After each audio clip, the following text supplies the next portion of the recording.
کس نے تجھے چلنا سکھایا؟ کس نے تجھے بولنا سکھایا؟ کس نے تیری چھاتی میں زور رکھا؟ آج تو کڑیل جوان ہے، آج دولت کے انبار تیرے پاس ہیں، آج تو چودھری ہے، آج تو خان صاحب ہے، آج تو بہت بڑا عالم ہے، آج تو مفتی ہے، آج تو پیر ہے، آج تو منسٹر ہے، آج تو ناظم ہے، آج دنیا تیری باج گزار ہے، آج تیرے دماغ میں وہ قوت رکھ دی گئی کہ دنیا کو تو انگلیوں پہ نچا رہا ہے۔ ذرا پلٹ کے دیکھنا پیچھے، ذرا پیچھے لوٹ کے تو دیکھ، تو چار پائی کے سہارے بھی چلنا نہیں جانتا تھا، پھر تجھے چار پائی سے چلنا سکھایا، پھر تو نے چلنا اور چلتا تھا، 2 قدم تو گر پڑتا تھا۔ ذرا ماضی کی طرف پلٹ کے دیکھ، اور تو بھول گیا رب کو جس نے تجھے اتنا کچھ دیا۔ چل ماضی کی طرف پلٹ کے نہیں دیکھنا، مستقبل کی طرف ہی جھانک کے دیکھ لے۔ ایک وقت پھر دوبارہ تیرے اوپر ایسا آئے گا، پھر تیری بولتی بند ہو جائے گی، پھر تیرا چلنا بند ہو جائے گا۔ چار پائی سے لگ گیا، مورے میں تکلیف ہو گئی، تو فالج زدہ ہو گیا۔ سارے گھر والے 4 دن تو بڑی خدمت میں لگے رہے، لیکن انہیں اپنے کام بھی تو کرنے تھے، پھر آہستہ آہستہ تجھے اگنور کرنا شروع کر دیا۔ تو بھی اس بات کو سمجھنے لگا۔ پھر وہ وقت بھی آیا کہ تیری چار پائی کو اندر سے اٹھا کے برآمدے میں رکھ دیا کہ بابا کھانستا ہے، بچے ڈسٹرب ہوتے ہیں، جراثیم پھیلتے ہیں، اب نوکر تجھے روٹی دینے لگا۔ شام کو بیٹا آتا ہے، 2 لمحے کھڑا ہوتا ہے، پھر اپنے بیڈ روم میں چلا جاتا ہے، تو اس کی صورت کو ترستا رہتا ہے۔ آج تیری زندگی اجیرن بن گئی، پھر تیرے اوپر ایسے حملے بیماریوں کے ہوئے، ایسی تکلیفیں ہوئیں، بول و براز بھی اوپر، لوگ ناک پہ کپڑا رکھ کے تجھے اٹھاتے ہیں۔ اس وقت تو اپنی زندگی سے تنگ آ گیا، تو کہتا ہے ڈاکٹر کو لگا زہر کا ٹیکہ، مجھے موت آ جائے۔ بتا ہم تجھے موت بھی نہ دیتے تو کیا کرتا؟ ہم نے تجھے زندگی دی تھی، یہ ہمارا احسان، اور اب تمہیں موت اگر دیں گے تو یہ بھی ہمارا احسان ہے۔ اگر تو تڑپتا تھا، تیری زندگی جو ہے وہ اجیرن بن چکی تھی، سارے تجھ سے تنگ آ گئے تھے، تیرے بیٹے بھی کہتے دعا کرو اللہ بابے کو پردہ دے دے، سارے تیرے پردہ مانگ رہے تھے، اب بتا کہ ہم تجھے پردہ بھی نہ دیتے تو کیا کرتا؟ ثم اماتہ فاقبرہ، شکر کر ہم نے تجھے موت عطا کر دی، فاقبرہ، اور پھر اس کے بعد تجھے قبر دی۔ کتا بھی تو مرا تھا، گھسیٹ کے روڑی پہ ڈال دیا، بکری بھی تو مری تھی، گھسیٹ کے روڑی پہ ڈال دیا، تجھے بھی روڑی پہ ڈال دیا جاتا تو کیا تھا؟ لیکن کہا نا یہ میرا شاہکار ہے، پہلے سے غسل دو، بیری کے پتے بھی ڈال لینا، صفائی خوب ہو جائے، اس کو چٹے لباس کا کفن دو، اس کے سند سند پہ خوشبو ملو، اس کو سلگھاؤ، خوشبوئیں سلگھاؤ، اس کو خوبصورت چارپائی پہ ڈالو، اس کے اعضائے سجدہ پہ مشک ملو، اور اس کی جو ہے وہ چارپائی کے دائیں بائیں پھول رکھو، اور اب سارا زمانہ تیرا منہ دیکھنے آ رہا ہے، ذرا سوچ تیرا منہ دکھانے کے قابل ہے؟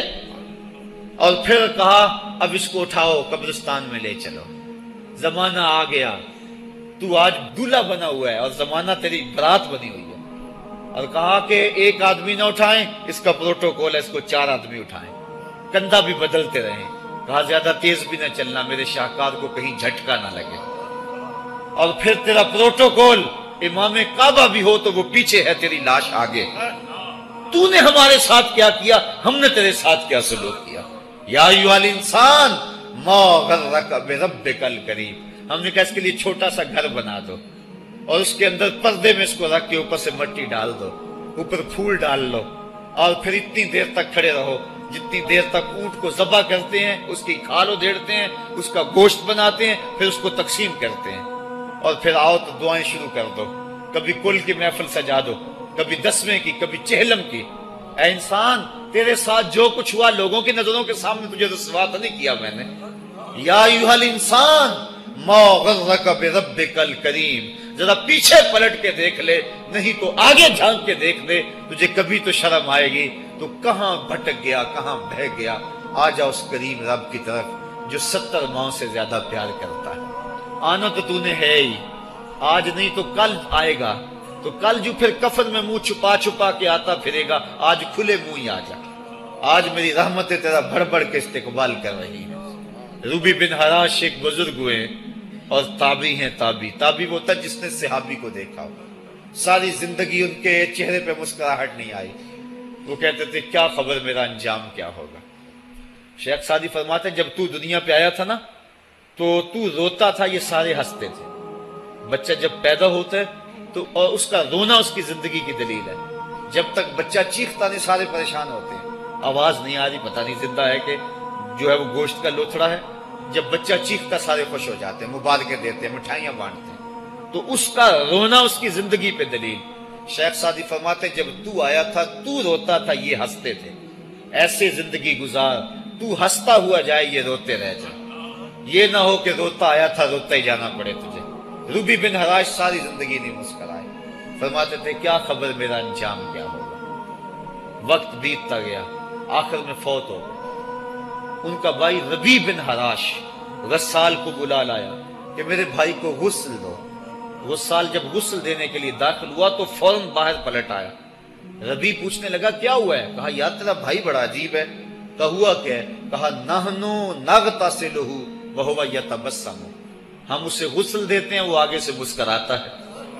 کہا اس نے قسم کھائی تھی جب تک اپنا اچھا انجام نہیں دیکھوں گا نہیں مسکراؤں گا. اس کو امام ابو نعیم نے حلیہ میں لکھا, روز الانف کے اندر امام سہیلی نے لکھا, قاضی ایاز مالک اندلسی نے شفا میں لکھا, اور اسی کو امام جلال الدین سیوطی علیہ رحمہ نے جو ہے وہ الخصائص الکبریٰ میں لکھا. کہا یا تیرا بھائی بڑا عجیب ہے, ہم اسے غسل دیتے ہیں وہ آگے سے مسکراتا ہے. تو اس نے قسم کھائی تھی جب تک اچھا انجام نہیں دیکھوں گا نہیں مسکراؤں گا. آج اس نے اپنا اچھا انجام دیکھ لیا تبھی تو مسکرا رہا ہے. 12 لوگوں کے 2 گروہ بن گئے. ایک کہنے لگے کہ یار یہ ویسے گڑی ہوئی بات ہے, بھلا کوئی بندہ مرنے کے بعد بھی مسکرا سکتا ہے. ایک گروہ کہتا ہے یار بندہ بڑا اچھا تھا, ہو سکتا ہے کہ مرنے کے بعد مسکرایا ہو. زندگی تو اس نے دکھ سے گزاری لیکن بعد میں تو سکھ ملا ہوگا. اتنے میں انہیں غسل دے دیا گیا اور لوگ اکٹھے ہو کے ان کے گھر آ گئے. انہیں کفن دے کے پٹڑے پہ ڈال دیا گیا. ربی بن حراش نے جب لوگ باتیں کر رہے تھے, کوئی کہہ رہا تھا صحیح ہے کوئی کہتا ہے غلط تھا, تو اس نے کفن سے ہاتھ باہر نکالا اور لوگوں کو کہا السلام علیکم. لوگوں نے کہا وعلیکم السلام, اتتکلم بعد الموت, عجیب بات ہے مرنے کے بعد باتیں کر رہے ہو. قال نعم اتکلم بعد الموت, کہا ہاں ہاں میں مرنے کے بعد ہی باتیں کر رہا ہوں. عرش فرش تے بانگا ملیاں تے مکے پہ گیا شور, بلے شاہ سا مرنا نہیں تے گور پہ آ کوئی ہور.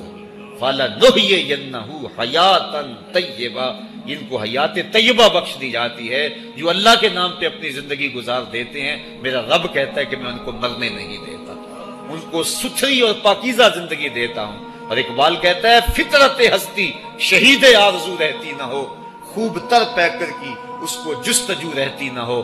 موت کو سمجھا ہے غافل اختتام زندگی, یہ ہے شام زندگی صبح دوام زندگی. تو کہا ہاں ہاں مرنے کے بعد باتیں کروں. لوگوں نے کہا بتا پھر تیرے رب نے تیرے ساتھ سلوک کیا کیا.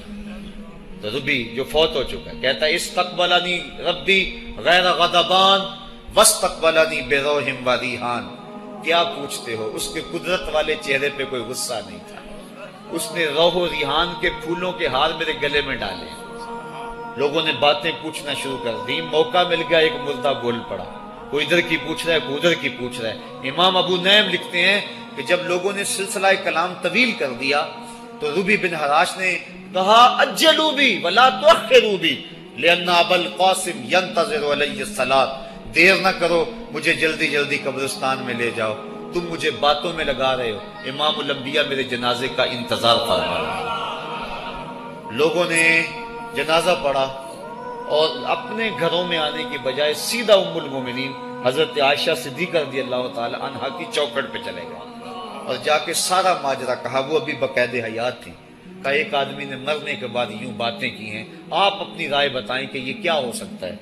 تو ام المومنین رضی اللہ تعالی عنہا نے فرمایا تم کیوں پریشان ہو گئے ہو, میرے سرتاج آقا فرما گئے ہیں کانا رجل من امتی یتکلم بعد الموت, میری امت میں ایسے مرد بھی ہوں گے جو مرنے کے بعد باتیں کیا کریں گے.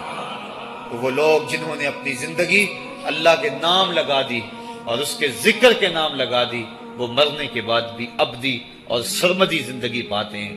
اور جو لوگ اللہ سے بے بہرہ ہیں, اس کی خشیت سے جن کا سینہ خالی ہے اور دین کا چراغاں جن کے سینے میں نہیں ہے, وہ چلتے پھرتے بھی مردہ ہیں. ان کے سینے میں دھڑکتا ہوا دل تو ہے لیکن تمانیت کا نور اس میں نہیں رکھتے ہیں. وہ دھرتی کے اوپر چلتے تو ہیں لیکن دھرتی کا بوجھ ہیں. لیکن یہ لوگ وہ دھرتی کی چھاتی میں ہیں لیکن دھرتی کا وقار ہے. ان کی قبروں سے بھی زندگی پھوٹ رہی ہے اور ضیائیں پھوٹ رہی ہیں. میں جب بھی کبھی لاہور گیا ہوں تو ایک منظر مجھے اپنی طرف کھینچتا ہے. جب میں دریائے راوی کے اس پار ہوتا ہوں تو میں ایک قبر دیکھتا ہوں جس پہ حسرتیں برس رہی ہیں. وہ بر صغیر کا مطلق العنان حکمران جس کی کے اشارہ ابرو سے ہندوستان کی تقدیر بدلتی تھی، آج چند تاش کھیلنے والی ٹولیاں اس کی قبر پر بیٹھی ہیں. اس کی محبوب بیوی جو بادشاہ کے پیچھے بیٹھتی تھی اور پردہ پیچھے لٹک رہا ہوتا، بادشاہ کا کوئی فیصلہ اسے ناگوار ہوتا، پیچھے سے وہ کمر ٹھونکتی، بادشاہ فیصلے بدل لیتا. جس کے اشارہ ابرو سے ہندوستان کی تقدیر کے فیصلے تبدیل ہوتے تھے، اس کی قبر بھی ساتھ ہی اندھیرے میں ہے. اور اس کی بیٹی کی قبر کے اوپر زیب النساء کے مقبرے پہ لکھا ہے: بر مزار ماں غریباں، نہ چراغے نہ گلے، نہ پرے پروانہ سوزد، نہ صدائے بلبلے. ہم غریبوں کی قبر پہ کون چراغ جلانے آئے گا، کون پھول ڈالنے آئے گا؟ نہ کوئی بلبل گیت گانے آئے گی اور نہ کوئی پروانہ پر جلانے آئے گا. یہ وہ جو مطلق العنان تھے، یہ ان کی قبر کی کہانی سنائی. اور جب میں دریائے راوی کا کنارہ پار کرتا ہوں تو ایک لوح مزار وہ بھی ہے جہاں جلی حروف میں لکھا ہے: گنج بخشے فیض عالم، مظہر نور خدا، ناکساں پیر کامل، کامراں رہنما. جب زندگی ایک طرح کی نہیں ہوتی تو پھر موت بھی ایک طرح کی نہیں ہوتی. جب دنیا پہ رہنے والے لوگ ایک طرح سے زندگی نہیں گزارتے تو ان کی برزخ بھی ایک طرح کی نہیں ہوتی. تو یہ ہیں وہ لوگ جن کی قبروں پہ آج بھی چراغاں ہیں، جن کے نام کا آج بھی تنتنا ہے. 1000 سال گزر گئے، ان کی نسبی اولاد تو کوئی نہیں ہے، انہوں نے شادی بھی نہیں کی تھی، لیکن اس کے باوجود دن کو چلے جاؤ، کڑکتی دوپہر کو چلے جاؤ، برستی بارش میں چلے جاؤ، لمبی رات کی تنہائی میں چلے جاؤ، موسم کی کسی بھی شدت میں چلے جاؤ، حکومتوں کے بدلتے ہوئے ماحول، مارشل لاؤ کی کیفیتیں، جس دور جس حالت میں مرضی جاؤ، آپ کو وہاں میلہ نظر آئے گا، وہاں ہجوم عاشقہ نظر آئے گا. ارے میں گسارو سویرے سویرے، خرابات کے گرد پھیرے بپھیرے، کبھی اس طرف بھی گزر کر تو دیکھو، بڑی رونقیں ہیں فقیروں کے ڈیرے. تو وہ لوگ جنہوں نے اپنی زندگی اپنے مالک کے نام گزاری، وہی زندہ ہیں، وہ سرمدی اور ابدی زندگی پائے ہوئے ہیں. صاحبو، اب میرے اور آپ کے پاس سانسوں کا موقع موجود ہے، ورنہ یہ سانسیں تیزی کے ساتھ پگھل رہی ہیں. میں کل امام راضی کو پڑھ رہا تھا، وہ کہتے ہیں، ایک بزرگ فرماتے ہیں مجھے سمجھ نہیں آ رہی تھی ان الانسان لفی خسر کی، کہ بے شک انسان گھاٹے میں ہے. تو میں سوچ رہا تھا کیسے گھاٹے میں ہے، تو کہا کہ مجھے سمجھ اس طرح آئی کہ میں بازار گیا، میں نے ایک شخص کو دیکھا جو پھٹے پہ برف رکھ کے بیچ رہا تھا، اور آواز کیا لگا رہا تھا: ارحمو ارحمو من یذوب راس مالہ، اور رحم کرو اس بندے پہ، اگر تم نے تھوڑی بھی دیر لگا دی اور میرے سے سودا نہ خریدا تو میرا جو راس المال ہے میرا وہ بھی لٹ جائے گا، کیونکہ برف تو میری پگھلی جا رہی ہے، اور اگر تم نے خرید لی میری برف تو میرے پیسے کھڑے ہو جائیں گے، اور اگر تم نے میری برف خریدنے میں دیر کر دی تو جو میں نے پیسے لگائے ہیں میرے وہ بھی پورے نہیں ہوں گے. تو وہ کہہ رہا تھا ارحمو من یذوب راس مالہ. وہ کہتے مجھے ان الانسان لفی خسر کی سمجھ نہیں آ رہی تھی، اس کے اس جملے کو سن کے سمجھ آ گئی کہ انسان جلدی جلدی اپنی سانسوں کو گوا رہا ہے، اسے چاہیے کہ جلدی جلدی ان سانسوں سے کام لے لے، ورنہ یہ سانسوں کی برف پگھل جائے گی اور اس کی یہ پونجی بھی برباد ہو جائے گی. تو صاحبو، میں اور آپ لمحہ لمحہ موت کے قریب ہو رہے ہیں، لمحہ لمحہ موت کے قریب ہو رہے ہیں. آج میں دوپہر کو بیٹھا تھا تو وہ ایک شخص آ کے میاں صاحب کا شعر پڑھنے لگا: دیگر تے دن گیا محمد، اوڑک نو ڈب جانا. تو میری نظر چلی گئی، میں نے کہا ابھی تو 10 بجے ہوں گے، تو میں نے کہا صبح کے 10 بھی بج گئے ہیں اور پھر 12 بھی بج جانے، پھر ظہر بھی ہوگی، پھر دیگر بھی ہوگی، اور اس کے بعد پھر شام بھی ہو جانی ہے. اب ہم دیگر تک تو پہنچ گئے ہیں، اب شام کے تدلکے بھی قریب ہو گئے ہیں، تو یہ دن ڈوب جانا ہے تھوڑی دیر کے بعد. یہی مثال ہماری زندگی کی ہے. کوئی دوپہر تک آ گیا ہے، کوئی چاش تک آ گیا ہے، کوئی ظہر تک آ گیا ہے، کوئی عصر تک آ گیا ہے، اور کسی کی زندگی کا سورج بالکل غروب ہونے کے قریب آ گیا. صاحبو، پتہ کوئی نہیں کہ ہمارا اگلا قدم کہاں ہے. اس سے قبل کہ کوئی حجت باقی نہ رہے، مجھے آپ کو اپنی زندگی پہ نظر ثانی کرنا ہوگی، اپنے گناہوں کا اور اپنی نیکیوں کا حساب لگانا ہوگا. ایک ترازو تو کل محشر کے میدان میں لگے گا، ایک ترازو ضمیر کی عدالت میں آج ہی لگانا ہوگا. ہمیں دیکھنا ہوگا ہمارے پلے کتنے عمل ہیں اچھے، اور جو اچھے عمل ہیں ان میں خلوص والے کتنے ہیں، لوگوں کے دکھاوے والے کتنے تھے، رب کے لیے کتنے عمل کیے اور لوگوں کے لیے کتنے کیے. تو پھر ترازو لگا کے ہم نے اپنے اعمال نامے کو آج ہی تولنا ہے اور وزن کرنا ہے اور اپنی زندگی کو نیکی کا حسن دینا ہے. وقت کٹ رہا ہے، زندگی لمحہ لمحہ موت کے قریب ہو رہی ہے. قبل اس سے کہ کوئی حجت باقی نہ رہے ہم ہاتھ ملتے رہ جائیں، پچھتاتے رہ جائیں تو کیا فائدہ ہوگا. بلکہ میں نے تو پڑھا کتابوں میں، علماء لکھتے ہیں قیامت کے دن تو نیکوکار بھی پچھتائیں گے. بدکاروں نے تو پچھتانا ہی پچھتانا ہے، نیکوکار بھی پچھتائیں گے. بدکار تو اس لیے پچھتائیں گے انہوں نے اتنے گناہ کیوں کیے، تو نیکوکار کیوں پچھتائیں گے. جب وہ اپنے اچھے اعمال کی جزا دیکھیں گے تو وہ پچھتائیں گے، ہائے جو چند لمحے ضائع ہو گئے وہ بھی کیوں ضائع ہو گئے، وہ بھی میں نے کیوں برباد کر دیے، وہ بھی اس راستے پہ ڈالے ہوئے ہوتے. تو آج مجھے آپ کو موقع ہے، دیکھیں قبریں کتنی، قبریں جو ہیں وہ ہمارے کتنے ملنے والے، ذرا نظر دوڑائیں نا. آج ہم کتنوں کو کندھوں پہ اٹھا کے قبرستان چھوڑائے ہیں. حضرت غوث اعظم رضی اللہ تعالیٰ عنہ فرماتے ہیں جا کے قبرستانوں میں دیکھو کتنے کتنے حسینوں کی مٹی خراب ہو رہی ہے، جو اپنے بدن پہ ایک چٹکی مٹی نہیں پڑنے دیتے تھے آج ان کا کفن بھی تار تار ہو گیا ہے. جو اپنے کلف لگے کاٹن کو سلوٹ نہیں آنے دیتے تھے آج ان کے کفن بھی ٹوٹ گئے ہیں اور ہڈیوں کے جوڑ جوڑ الگ ہو گئے. تو وقت ہمارے اوپر وہ آنے والا ہے. کسی نے آج تک موت کا انکار نہیں کیا. میں نے لوگوں کو خدا کا انکار کرتے دیکھا، آپ نے بھی دیکھا، لیکن کوئی موت کا آج تک انکار کرتا نہیں دیکھا گیا. موت اپنا آپ منوا لیتی ہے. میں اور آپ موت کے بتدریج قریب ہو رہے ہیں. ہمارا اٹھنے والا ہر قدم ہمیں موت کے قریب کر رہا ہے. تو قبل اس سے کہ وہ وقت آ جائے اور کوئی حجت باقی نہ رہے اور ہم ہاتھ ملتے رہ جائیں. وقت پر کافی ہے ایک قطرہ بھی آب خوش ہنگام کا، جل گیا جب کھیت برسا می تو پھر کس کام کا. پھر تو پچھتاوا ہی ہوگا. آج ہم پچھتا لیں تاکہ زندگی میں حسن نیکی کا آ جائے. یہ میری آپ سے درد مندانہ اپیل ہے، گزارش ہے، اور میری آپ سے التماس ہے کہ یہ تھوڑی سی زندگی اللہ نے جو مجھے اور آپ کو ودیت کی ہے، یہ بڑا تھوڑا سا عرصہ ہے، تھوڑا سا موقع ہے. یہ دنیا بوائی کا موسم ہے، آخرت کٹائی کا موسم ہے. جو بوائی کے موسم کو برباد کر بیٹھا ہے، کٹائی کے موسم میں اس کے ہاتھ کچھ نہیں لگتا. تو آج تخم میں عمل ڈال لیں. آج ایک بیج ڈالیں گے کل 70 کاٹ لیں گے. لیکن اگر آج کچھ نہ کیا، اپنی سانسیں برف کی طرح پگھلا دیں، تو یہ اس شخص کی طرح ہے جو پھٹے پہ رکھ کے برف کہہ رہا ہے کہ میرے اوپر رحم کرو. اگر تم نے میرے سے برف نہ خریدی تو میرا راس المال بھی لٹ جائے گا. ہمارا راس المال سانسوں کی صورت میں لٹ رہا ہے. اللہ مجھے آپ کو اپنی رحمتوں کا حصار عطا فرمائے. وآخر دعوانا ان الحمد للہ رب العالمین.